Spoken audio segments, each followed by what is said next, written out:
Salut Marius, Nicolas, Léa, Benjamin, Loïc, Molka, Art Designer, Cyril Gros-Piron, Maxime, Manon, Timothée, Céline, Louis, Philippe, Firmin, Léo, Roman, Joël, Yannick, Mathieu, Laurie, Alexandre. C'est une skills, hein, de donner tous les prénoms Ah, comme il y a ça. même des gens que je forme qui se connectent. Du coup, j'ai la pression, Simon. Hello Ah, à et j'ai tous. Bonjour à même tous. Edouard qui est là, des gens que j'ai formés qui. Oh là là là là, j'ai la pression. Mais est-ce que vous êtes là parce que vous me kiffez ou juste parce que vous êtes désorganisés comme moi? Trop bien. Oh la vache, il y a du monde, hein. Ok. Salut, salut, salut Jean-Christophe, salut Marius. Quelle barbe, Marius. Combien de temps il Salut faut à Julien. ton avis Marius, pour passer de ma barbe à ta barbe? Je sais pas. Ah tiens, salut Adrien. Hello Julien. Plus ou moins 4 mois. 4 mois. Ouais, je peux pas tenir. Ouais. Regarde, déjà à ce niveau, ça Ah, me gratte, donc c'est pas possible, tu vois, ça marchera pas. Ouais, mais ça, c'est juste au début, t'inquiète, après, ça passe. T'as du courage. Trop bien. Salut Philippe, salut Claire, salut Ryan, salut Nicolas, Alex, JC. Eh ben.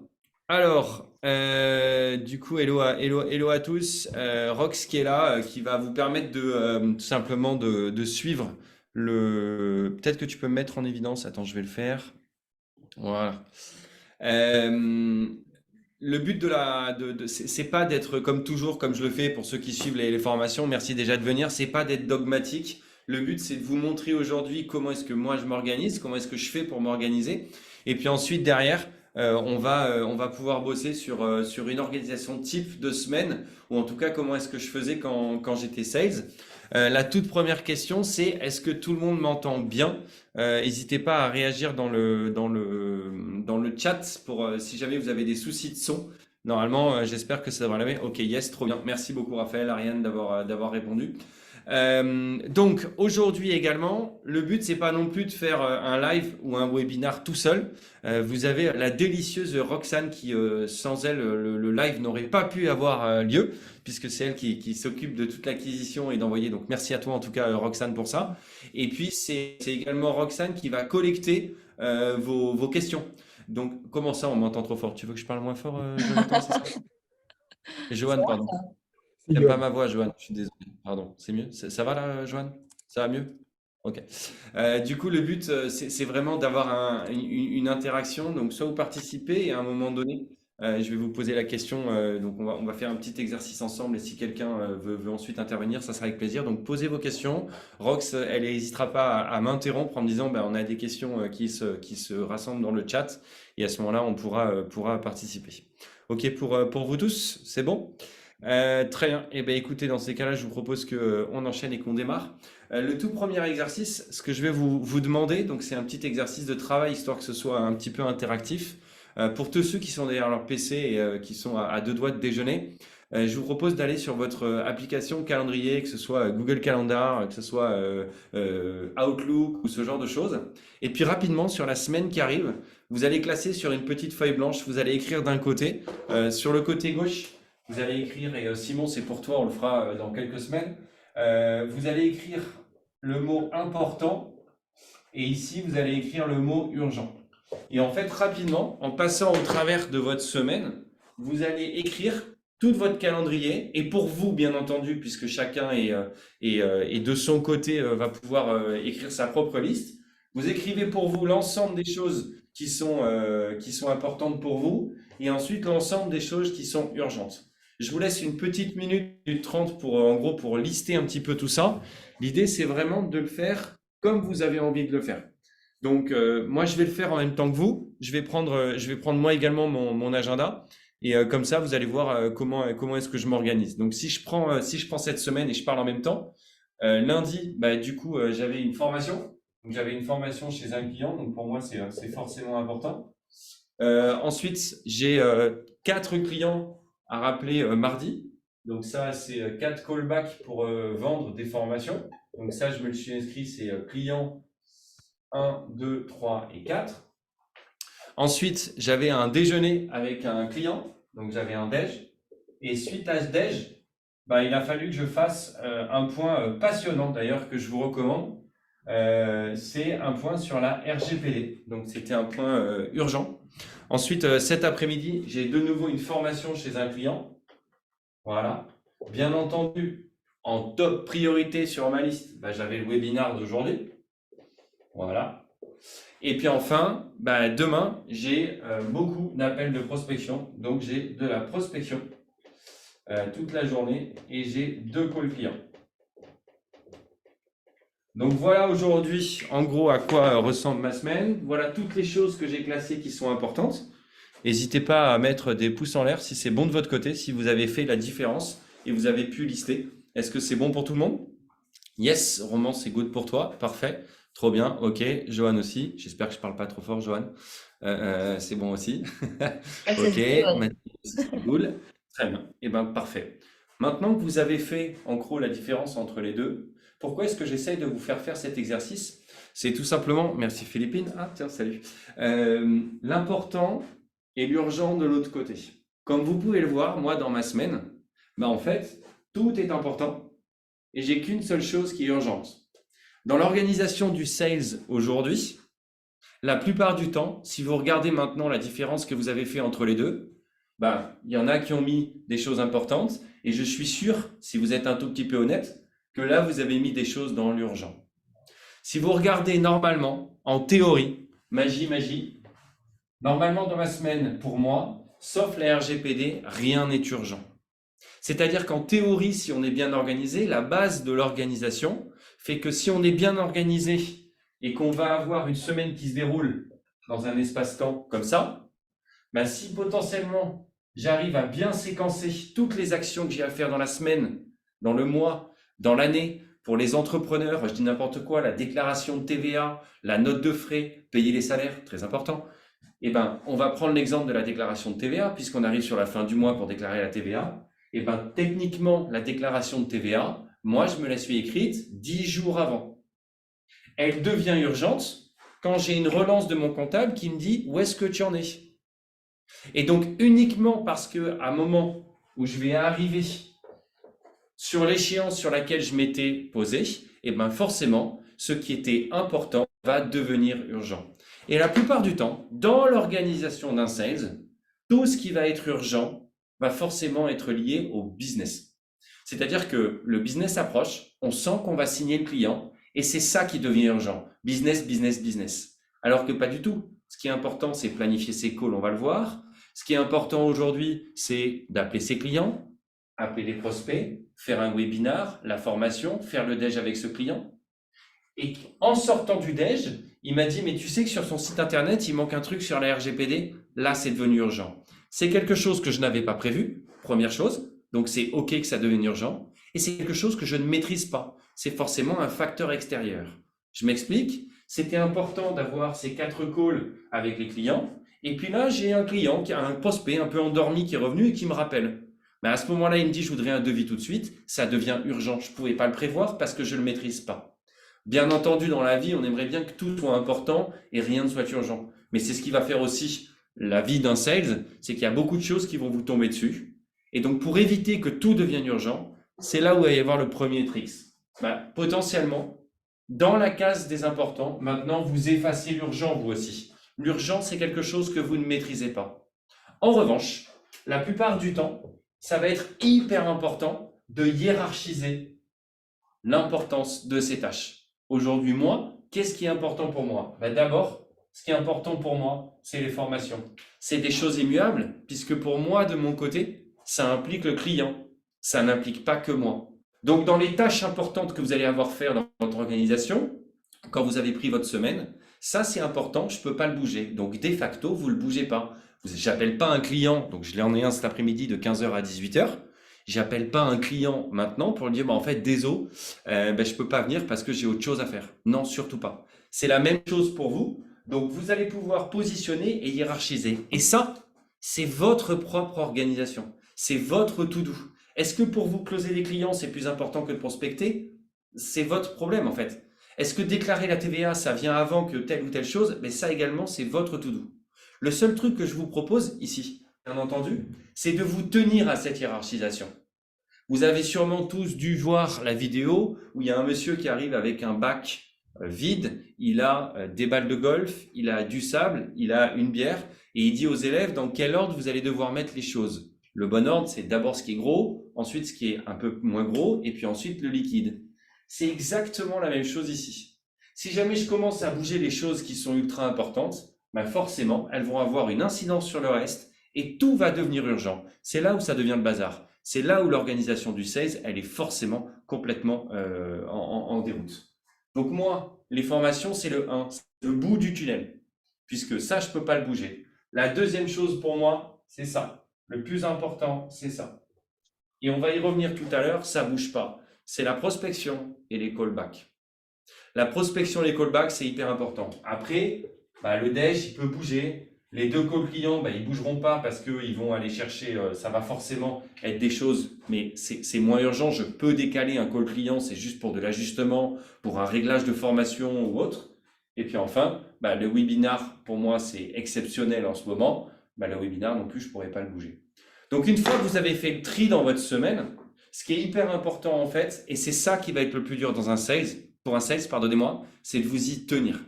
Donc, 1, rien n'est urgent que vous ne maîtrisiez pas, que vous ne planifiez pas. C'était pas facile à dire. Deuxièmement, une fois que vous avez les choses qui sont importantes, notez-vous dans votre semaine tout ce qui est récurrent et ce qui va ensuite pouvoir vous permettre d'être de plus en plus organisé. Une fois que vous êtes extrêmement organisé, il n'y a pas de souci. Quand l'urgence arrive, vous savez ce que vous pouvez décaler, mais vous ne commencez pas par décaler les choses qui sont les plus importantes pour vous. Sinon, ça va avoir un effet domino. Et on dit bonjour au chat de Francis, Roxane. C'est bon pour vous? Je ne sais pas s'il y a des questions, Rox. Pour l'instant, j'ai l'impression que l'audience est très attentive à ce que tu dis. Pas trop de questions, mais n'hésitez pas si vous en avez à ce niveau-là. Soit je suis relou, soit c'est hyper clair. Moi, je trouve ça clair. Moi, c'est plus, je pense qu'on est plus dans l'écoute de l'organisation de ton agenda. Très cool d'avoir la différence entre urgent. Merci Léa de faire ton feedback, c'est sympa. Parce que moi, comme j'ai un peu l'impression de parler tout seul, j'ai la chance d'avoir le sourire de Marius. Je ne sais pas si Philippe est captivé, mais en tout cas, il est très sérieux, Philippe. Philippe, je te vois. Ah, merci beaucoup, Philippe. J'avais un peu la trouille que ça soit un peu nul. Donc, tout va bien. Très clair, très clair. Nickel. Trop bien. Merci, Philippine. Sympa. Deuxième chose. Une fois qu'on a déterminé les tâches urgentes, importantes et qu'on a en fait classé dans ce truc-là, dans cette to-do, on a classé l'ensemble des tâches importantes, il va falloir s'organiser. Donc moi, je voudrais… Merci Philippe. Je voudrais savoir aujourd'hui, donc ceux qui ont déjà eu la formation, vous le savez, mais est-ce que quelqu'un peut participer, soit dans le chat ou en prenant la main s'il le souhaite face à tout le monde? Aujourd'hui, pour un deal signé, donc je dis bien pour un deal signé, ok, donc j'ai remporté un contrat. Est-ce que cette personne peut me dire combien de rendez-vous il a avec des personnes différentes? Donc je m'explique, j'ai rendez-vous avec la société A, société B, société C, et bien entendu, je vais avoir combien de rendez-vous avec plusieurs personnes dans la même société, ça compte pour un. Donc combien de rendez-vous pour un deal signé, on va donc déterminer le taux de closing. Je vois qu'il y a des gens, Yannick notamment. Yannick, si jamais tu es à 100, c'est pas bon ça, hein, ça va pas du tout. Hein. 4 pour Ariane, 10 pour Clotilde, entre 2 et 5 pour Sébastien, 3-4 sur le volet B2C, Mathilde, trop cool, 3-4, 6-8, ok. Donc on est à peu près dans ces eaux, c'est une fois de plus pas dogmatique. Ok, je vais essayer de vous prendre mes stats à moi et je suis plutôt dans la verbe de ce qui vient d'être annoncé par l'audience. Et merci de participer. Donc effectivement, on va dire qu'on est entre 2 et 5 rendez-vous avec des boîtes différentes. D'accord? Maintenant, alors je compte les rendez-vous téléphoniques. Oui, absolument, Sébastien. Peu importe si tu es en physique ou téléphonique, c'est je vais voir société A, B, C. Les 3 personnes m'ont dit « Ok Sébastien, je voudrais un rendez-vous avec toi, peu importe téléphonique ou en physique. » Et toi, combien tu vas ensuite closer? Donc là, toi, tu m'as répondu, je ne sais plus combien. Sébastien, entre 2 et 5. Voilà, c'est ce que j'ai mis ici. Grosso modo, un deal. J'ai 2 à 5 entreprises différentes que je dois aller voir. Ensuite, une fois que j'ai 2 à 5 rendez-vous, combien de personnes je vais avoir au téléphone? Et je ne parle pas de rendez-vous. Je parle bien de prise de contact. Je suis sur un stand dans un salon et le gars me dit, OK, je veux bien un rendez-vous avec toi. Je décroche mon téléphone et le gars me dit, OK, je veux un rendez-vous avec toi. J'écris un message mail et le gars me dit, OK, je veux un rendez-vous avec toi, d'accord? À votre avis, combien d'actions vous allez devoir faire en moyenne? Et une fois de plus, le but n'est pas de créer, c'est pour vous expliquer et montrer l'organisation. C'est pas d'avoir le chiffre exact. Est-ce que vous pourriez me donner tout simplement vos points? 6 à 10 actions en multicanal. Alors, Sébastien, Johan, Ariane, c'est 2 à 3 actions par client ou alors c'est 2 à 3 actions pour avoir les rendez-vous. Je m'explique. Est-ce que j'ai besoin de 20 actions pour donner 2 rendez-vous ou est-ce que j'ai besoin de 2 actions pour obtenir 2 rendez-vous? 5 à 10 par client, Charles. OK. Adrien, 10. OK. 2 à 3 actions par rendez-vous pour Mathilde. OK. Attends, B2C, c'est pas mal, Mathilde. Hein, waouh. 5 à 10, 6 à 8. Ouais, OK. Donc, en fait, les moyennes, elles sont effectivement en général multipliées par 10, effectivement. On va avoir 20 à 50 actions. Donc, ici, on va pouvoir parler de touch point. Donc, ça veut dire que si jamais je suis dans un bon jour, moi, je vais avoir 20 actions. Donc, Rox va m'aider. On va envoyer des emails. On va faire du LinkedIn message. Je vais passer des coups de fil 20 fois et seulement 2 clients vont me dire « OK, je veux bien un rendez-vous avec toi. » OK? Pour avoir ces 20 actions par client, à savoir ces touch points, combien de leads qualifiés, je vais avoir besoin? Donc, en gros, ça veut dire que toutes les personnes, exactement Johan, merci, toutes les personnes que je vais contacter sont potentiellement, dans l'idéal, intéressées par la solution que je vends. Donc 100, une centaine pour Mathilde, OK. Les autres, 80 litres pour Charles, ouais. X 10, exactement, Badi, effectivement. Badi, tout à fait. En général, la moyenne, c'est déjà 200 à 500 leads qualifiés. Donc, c'est là où on va commencer à arriver dans le nerf de la guerre.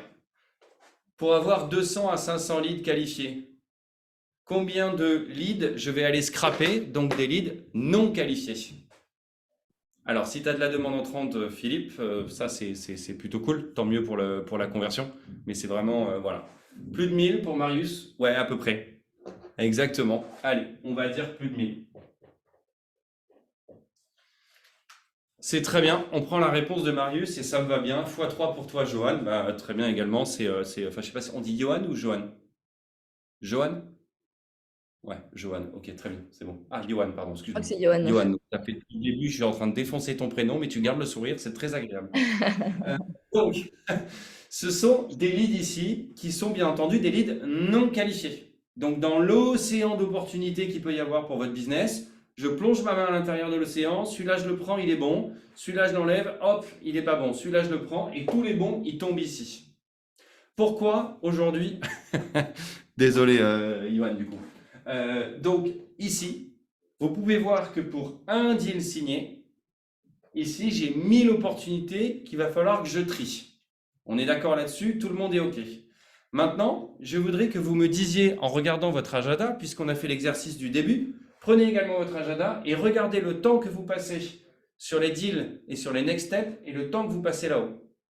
Je vous laisse 15 petites secondes. Je répète, regardez sur votre agenda le temps que vous avez dédié à l'opérationnalisation. L'opérationnalisation, ça va être ça, ça et la post-signature. Donc, on va dire l'exécution. Et puis maintenant, rapidement, en ayant regardé votre semaine ou le mois qui arrive, à la louche, bien entendu, regardez la proportion entre l'opérationnalisation et la prospection. Trop de temps sur le closing et déploiement, Johan, ok.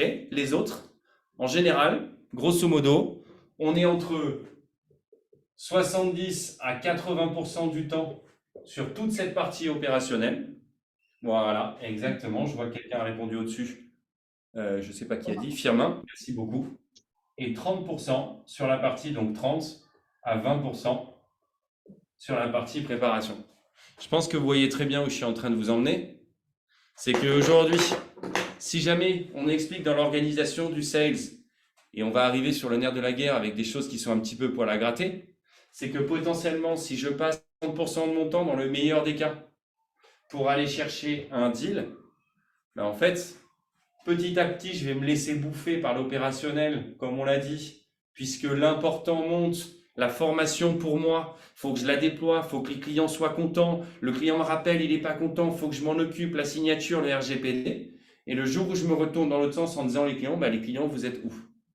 Et donc en fait, c'est ça qui va être important de prendre conscience dans votre agenda. Ça veut dire que vous allez devoir, en théorie bien entendu, vous n'allez pas pouvoir créer le déséquilibre dans l'autre sens d'un coup sec et nerveux.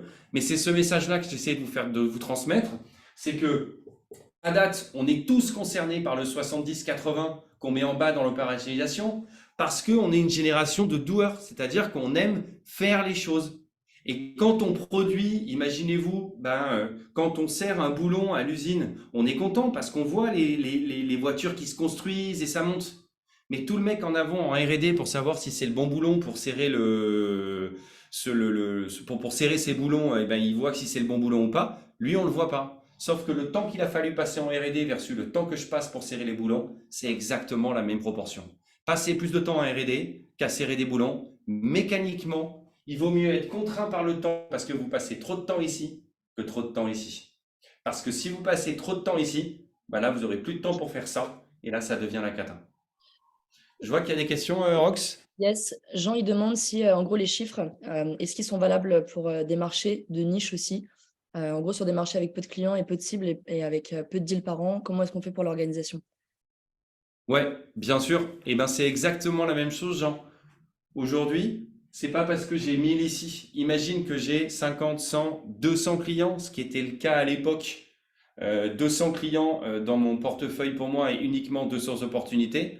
Mais en fait, je vais multiplier le nombre de contacts et multiplier la façon de les contacter. Aujourd'hui, avec Rox, on travaille sur des stratégies où on essaye du call, on essaye du LinkedIn, on fait ce webinar. Rassurez-vous, j'ai toujours rien à vendre. Et ensuite, on continue à essayer d'avoir plusieurs cibles les unes derrière les autres parce qu'elle m'explique que si je passe mon temps à taper toujours à la porte et à sonner, je ne vais pas rentrer. J'essaye la fenêtre, le toit et autres. Donc même si on a 10, 15, 20 clients, là pour le coup c'est autre chose. On va essayer de développer son réseau, multiplier les cibles au sein de la société. Mais tout ça c'est de la prospection. Ça reste exactement la même chose. Ce que j'essaye de vous montrer, c'est pas tant le nombre qui est important ici, Jean. Je veux vraiment que vous compreniez que si on est tous un peu honnêtes et qu'on regarde nos agendas, on passe 80% du temps ici parce que c'est rassurant et on passe pas de temps ici parce que ça nous embête. C'est ça le point en fait. Et du coup, Mehdi, Donc, dans la même, dans la même lignée, est-ce qu'on est obligé, du coup, il a dit, je ne comprends pas, on est obligé de faire l'opérationnel, vous voulez dire qu'il faut sous-traiter? c'est hyper intéressant ce que tu dis, Mehdi. La réponse est si tu as les moyens de, oui. Moi, j'ai toujours été full stack depuis le début de ma carrière. Je me suis occupé du client, de trouver le client jusqu'à le faire et exécuter en truc. Enfin, exécuter.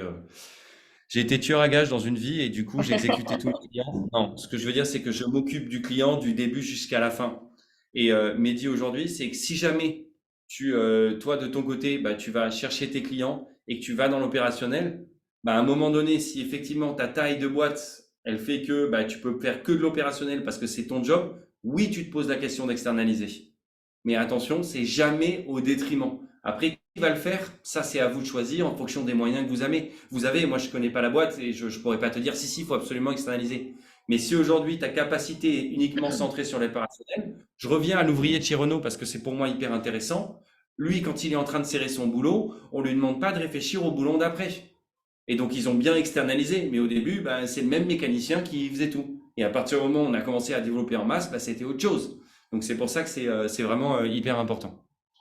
On a Euh, Léa aussi qui a une ouais. question et qui nous dit que quand on débute une activité, elle a les ratios inverses. Est-ce que c'est normal?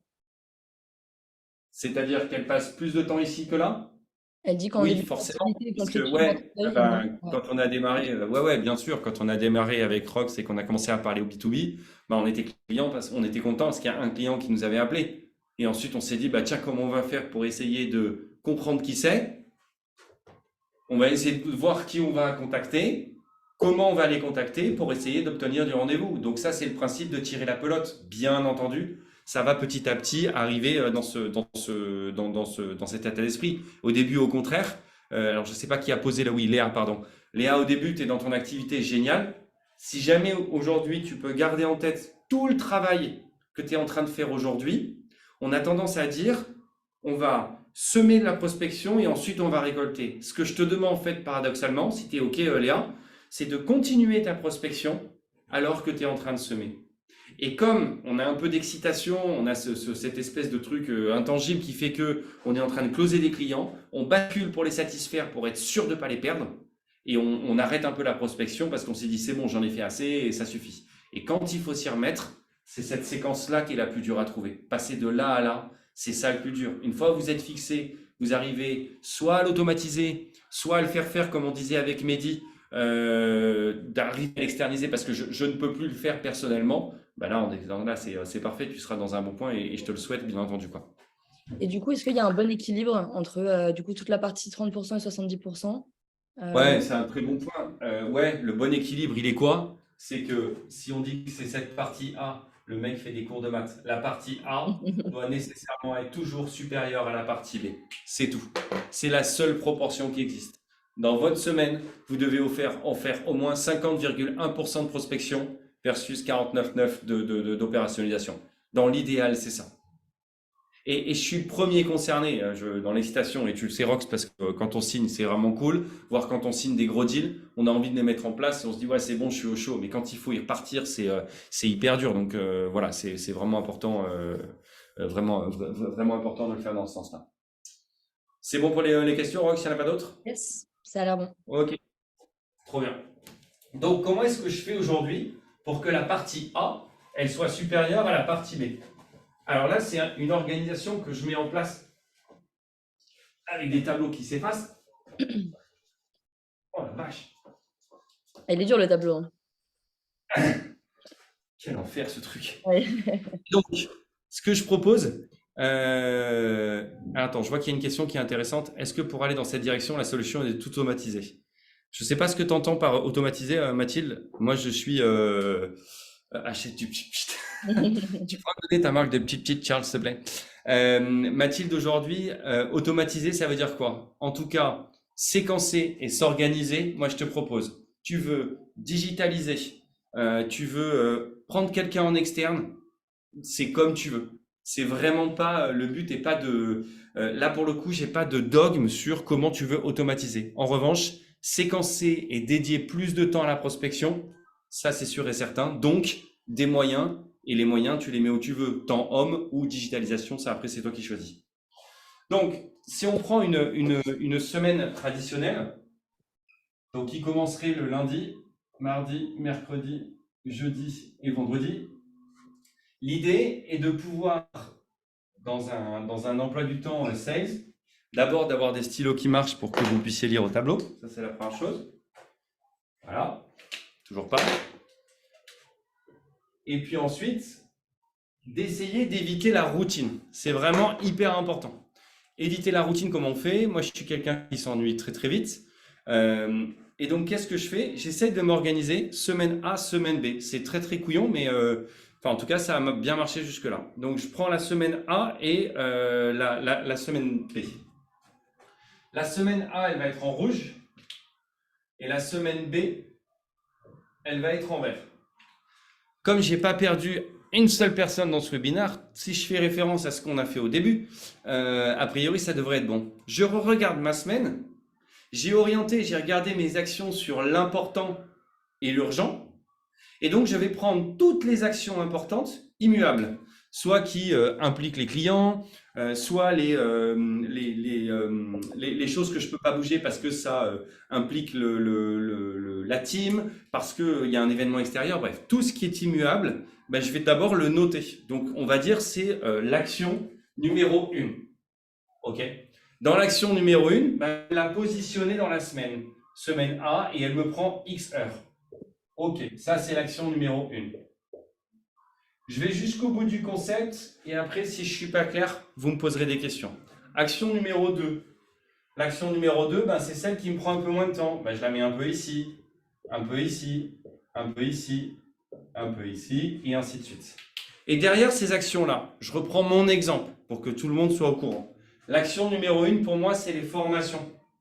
Les formations que je fais dans les entreprises, ben, mécaniquement, je ne peux pas les bouger. Donc, elles se positionnent d'elles-mêmes avec le client. Autour de ça, vous vous souvenez, moi, j'ai mis la prospection. prospection ici. Et ensuite, vous aurez 3, 4, 5 et autant d'actions importantes, ok, pour vous. Et ensuite, qu'est-ce que vous faites en semaine B? Vous faites exactement la même chose. Quand on va parler de prospection, quand on va parler de scrapping. Donc maintenant, je prends un exemple pour vous. Dans l'ordre, vous vous souvenez, il va y avoir du scrapping. Dedans, je vais mettre du collect, donc collecter les leads et ensuite les cleaner. Ça prend du temps. Ensuite, en séquence numéro 2, je vais du coup enrichir. Étape numéro 3, je vais appeler ça prospection. Et l'étape numéro 4, on va dire rendez-vous client. Je simplifie les choses pour aller au bout de la démarche. Étape numéro 5, opérationnalisation.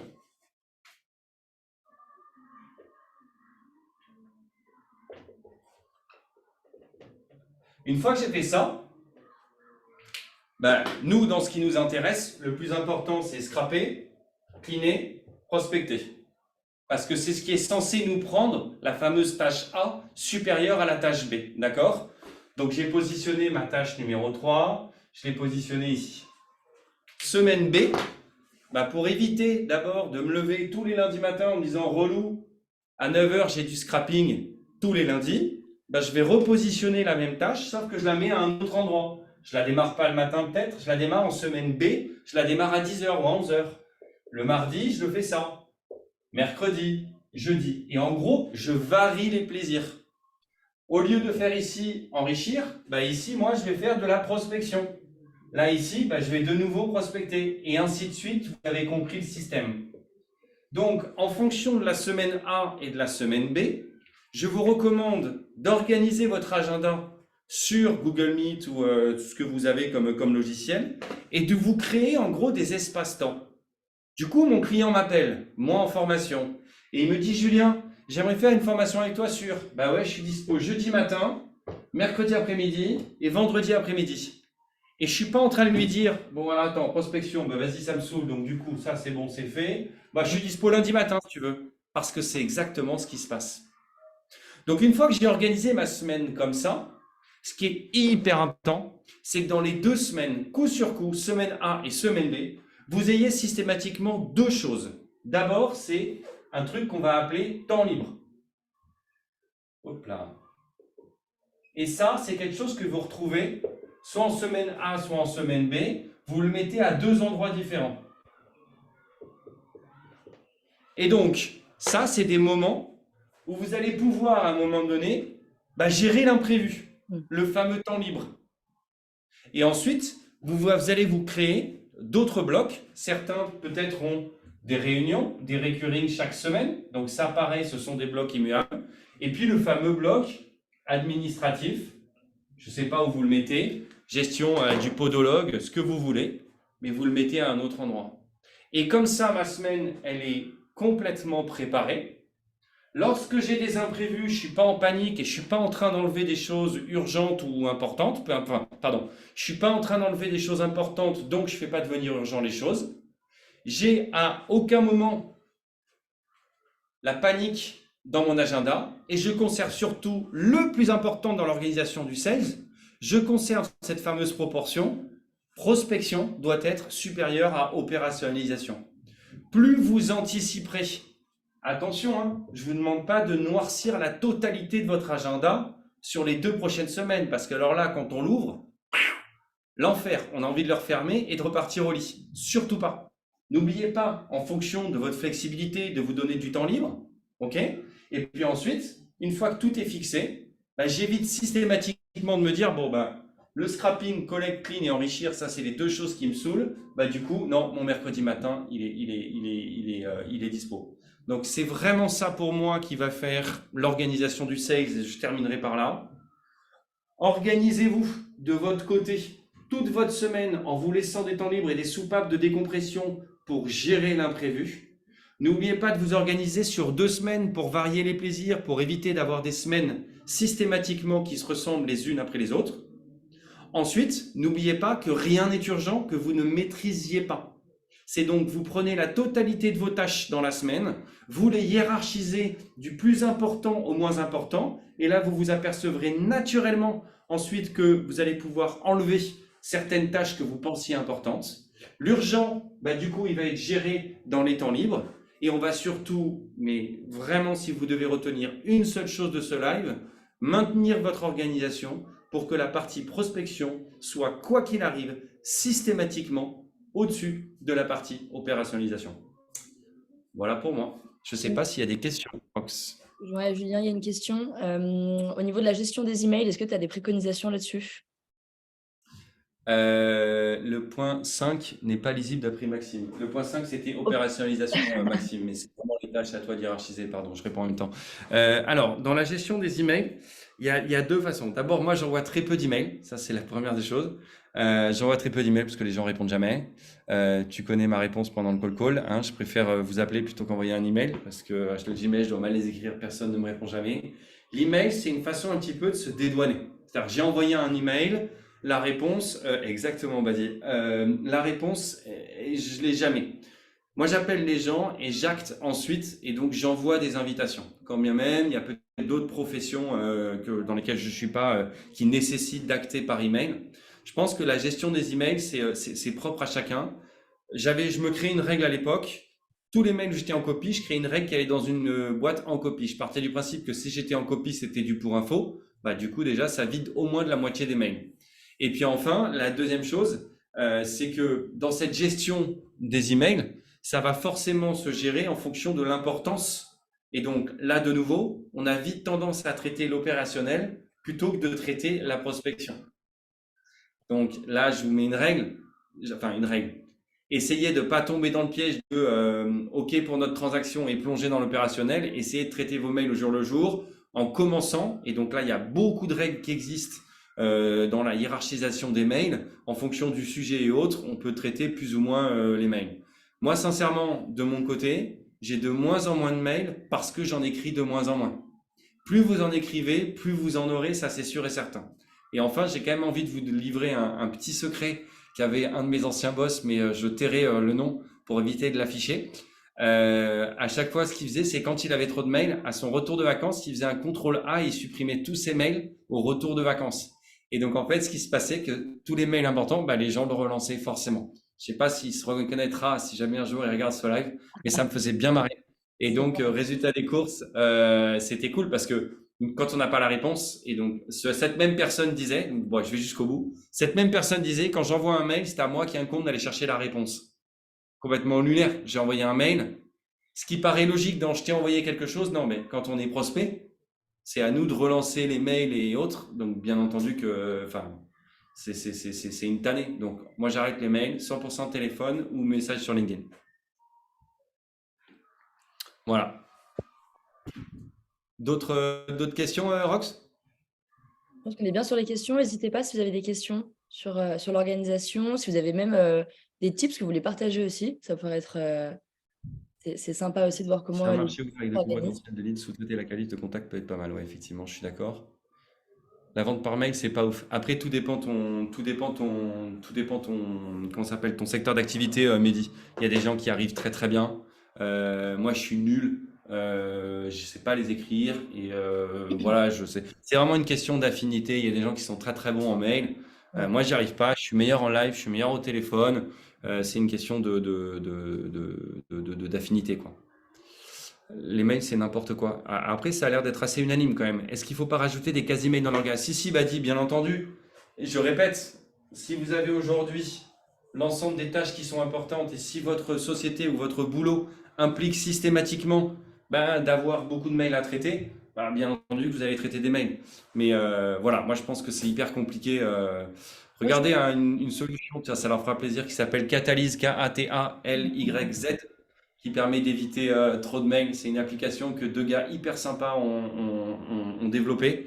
Et ça permet d'avoir des échanges un peu comme sur une messagerie instantanée avec les clients et qui permet de tout garder dans une boîte à outils. C'est en gros une boîte de négo où on met tous les documents qu'on partage et tout. C'est assez stylé. Ça s'appelle Catalyse, K-A-T-A-L-Y-Z. Je ne le vends pas. Je ne le vends pas. Je dis bien, je n'ai rien à vendre. Ce sont des gars que je connais qui sont très sympathiques. Il y a Voilà. Mehdi qui dit, je suis d'accord, la vente par mail, c'est pas ouf. Après, le but Ouais. d'un mail de base, c'est quand même pas de vendre, c'est pour avoir un touchpoint en plus, pour avoir une autre prise de contact que le téléphone qui parfois pourrait pas fonctionner pour les gens qui n'auraient pas le time. Ouais, exactement. Johan, que penses-tu de la prise de rendez-vous externalisée? Tout dépend de ton business, tout dépend de ce que tu attends. Nous, on prend des rendez-vous, donc on fait des lives le vendredi. On prend des rendez-vous aujourd'hui. Le but, c'est de prendre un rendez-vous pas forcément très qualifié. Si aujourd'hui, ton produit nécessite mécaniquement d'avoir un rendez-vous ultra détaillé et autres, il y a des boîtes qui le font hyper bien. Tu sais, ils te mettent un cahier des charges. Toi, tu dois remplir une liste, tu leur dis exactement le persona que tu veux appeler, et ces gens-là, ils t'enlèvent effectivement une épine du pied. Après, c'est toujours pareil, comme on dit souvent dans les formations management, on n'est jamais mieux servi que par soi-même, et donc ton niveau d'exigence fait que, au début, c'est cool parce que ça te décharge mentalement de ce truc-là. Tu as tes premiers leads qui arrivent, quand tu commences à les closer, c'est cool, et quand il y en a beaucoup qui arrivent et qu'au bout d'un moment, tu closes moins, tu commences à te retourner vers le prestat en disant, en fait, tes leads et tes rendez-vous, ils sont pourris. Donc c'est pourquoi je trouve ça bien, mais pas que. Une fois de plus, soyez voilà, diversifie ta façon de prendre des rendez-vous. Prends-en toi aussi, et je trouve ça cool quoi. Il y a François qui demande comment est-ce qu'on peut gérer ces moments de fatigue pendant les périodes de prospection. Alors là, on est donc sur un autre live. On le dit souvent pendant le call club. La fatigue, je pense qu'il faut le faire quand vous êtes pleine balle. Si vous êtes des gens du matin, placez-le le matin. Si vous êtes des gens de l'après-midi, placez-le l'après-midi. L'idée, je pense, mais c'est autre chose. Mais c'est le bon mindset. C'est de toute façon, quand on sait qu'on a 500 personnes à appeler et qu'on va avoir seulement 20 rendez-vous, on sait que pendant 480 fois, on va prendre des portes dans la tronche. Donc l'idée, c'est bien de se mentaliser pour aller faire autre chose. Pareil pour les séquences de mails et autres. Et je pense que c'est pour ça que je te propose en fait 2 semaines d'organisation. C'est que tu vas pas le faire tout le temps au même moment. Et après, tout dépend de ton niveau de concentration. Si toi aujourd'hui, tu es quelqu'un qui aime être dans la tâche et puis toi, tu es à fond, fais-toi des sessions de 2 heures. Moi, personnellement, Rox le sait bien, j'ai un niveau de concentration qui est entre 15 et 20 minutes. Donc, je peux pas faire des sessions de pros de plus de 15 à 20 minutes. Voilà. Pierre nous dit comment gérer les sursollicitations avec les discussions instantanées Slack, Teams, car c'est les meilleurs canaux pour être interrompu. C'est un super point. Il y a plein de gens qui utilisent la fonction. Je travaille pas pour Apple, mais je pense que ça doit exister également chez Samsung. La fonction, vous savez, Focus, donc qui permet pendant des plages horaires de se sortir de tout ça. Moi personnellement, quand je fais du call à la maison ou au boulot, j'enlève Slack, j'enlève WhatsApp, j'enlève tout. Parce que sinon, c'est sûr que je fais autre chose. C'est sûr et certain que je fais autre chose. Et je ne sais pas le faire mieux que ça. Donc, résultat des courses, moi, ce que je te recommande, Pierre, c'est de couper tout ce qui peut t'amener à être effectivement sursollicité, y compris les applications telles que l'équipe ou FlashScore, qui pourraient savoir le dernier mercato ou le dernier transfert, savoir si Mbappé va aller au Real ou pas. Voilà. Moi, j'ai fait ça aussi sur Slack, j'ai enlevé mes notifications et du coup, tu vas chercher l'information quand tu en as besoin, quand tu la veux. Et Ouais, si tu sens exactement. Je vraiment fais un truc pareil. urgent à te dire, ils t'appellent. Et franchement, ça fait gagner un temps. Ouais, tout à fait. Exactement. Est-ce qu'on peut prendre peut-être une dernière question, si Il y a une, jamais il y a encore des questions, il y a une question de Marius qui puisqu'il est n'a rien à voir, mais c'est toujours intéressant. Il dit, c'est quoi le process pour inscrire son entreprise au Call Club? Eh ben, il faut m'envoyer un message sur LinkedIn et je serai ravi de pouvoir te répondre. Ah bah ok, d'accord, très bien. Il Oh y a là pas là, de- Marius, ok, d'accord, ben, je vais regarder mon message. Renvoie-moi un message, Marius, s'il te plaît. Et à ce moment-là, non, un mail surtout pas, Clotilde, t'es sympa, mais non. Euh, donc non, non, envoie-moi un mail, ou pour ceux qui veulent venir, mais c'est pas le lieu du truc, envoie-moi un mail et je serai ravi d'y répondre. Désolé si je l'ai pas fait, Marius, je te prie de m'excuser. Ça va, je pardonne.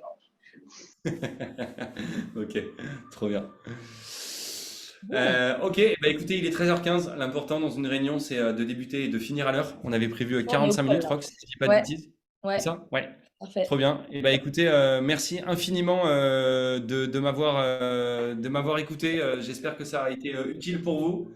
Toujours assez difficile de savoir si on est suffisamment explicite pour tout le monde. J'espère que ça vous a bien servi. Tous ceux qui vont déj, bon déj à tous. Et sûrement qu'avec Rox, on vous organisera un nouveau live. N'hésitez pas à nous envoyer, connecter sur LinkedIn, nous envoyer des sollicitations si vous voulez traiter d'autres sujets. Parce que souvent, on se pose la question de savoir quels sont les sujets qu'on aimerait traiter avec Rox. Et voilà, n'hésitez pas à m'envoyer les demandes sur LinkedIn et ça sera avec grand plaisir, sauf à Marius, bien entendu, mais je répondrai à tous les autres. C'est comme ça D'accord? que j'ai fait pour ce live-là. Je l'aurais